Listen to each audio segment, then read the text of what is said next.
श्री कृष्ण का जीवन रहस्यों और चमत्कारों से भरा हुआ है। उनकी 16,108 पत्नियों की कहानी भी एक ऐसा ही अद्भुत पहलू है। क्या यह केवल एक कथा है या इसके पीछे कोई गहरा सत्य छिपा है?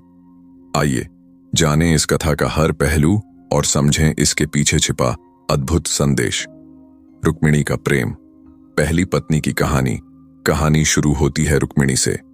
वह विदर्भ के राजा भीष्मक की पुत्री थीं, लेकिन उनके भाई रुक्मी चाहते थे कि रुक्मिणी का विवाह छेदिराज शिशुपाल से हो।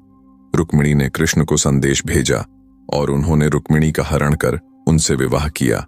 यह विवाह प्रेम, साहस और धर्म की जीत का प्रतीक है। नरकासुर का अत्याचार और 16,100 कन्याओं की मुक्ति। कहानी का दूसरा महत्वपूर्ण अध्याय आता है नरकासुर के अत्याचार से। उसने 16,100 कन्याओं का अपहरण कर अपने किले में बंदी बना रखा था।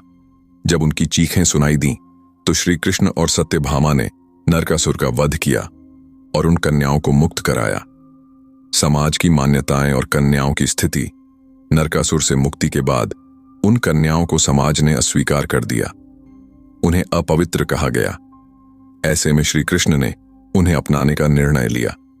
उन्होंने हर कन्या से विवाह किया ताकि उन्हें समाज में सम्मान और स्थान मिल सके। 16,108 विवाह। क्या यह सचमुच हुआ? अब सवाल उठता है कि क्या ये विवाह सचमुच हुए थे? पुराणों में उल्लेख मिलता है कि श्री कृष्ण ने अपनी दिव्य शक्ति से 16,108 विवाह रूप धारण किए और हर कन्या से व्यक्तिगत रूप से विवाह किया। यह उनकी सर्वव्यापकता और दिव्यता का प्रतीक है। कृष्ण की अन्य पत्नियां और उनके महत्व। रुक्मिणी के अलावा श्री कृष्ण की अन्य प्रमुख पत्नियों में जांबवती, सत्यभामा, कालिंदी, मित्रविंदा, सत्या, भद्रा और लक्ष्मणा थीं।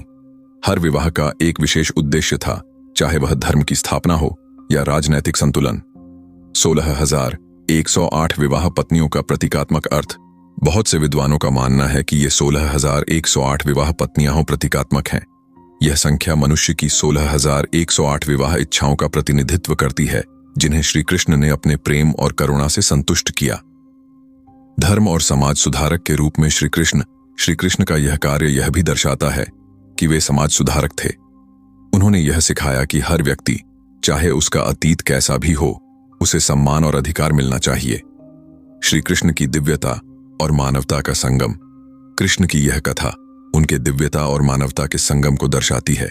वे एक ईश्वर के रूप में सर्वव्यापक थे और एक मानव के रूप में समाज के लिए आदर्श प्रस्तुत करते थे। श्री कृष्ण की 16,108 विवाह पत्नियों की कहानी केवल एक कथा नहीं है। यह धर्म, कर्तव्य, प्रेम और समाज सुधार का प्रतीक है। यह हमें सिखाती है कि हर व्यक्ति को समानता और सम्मान का अधिकार है।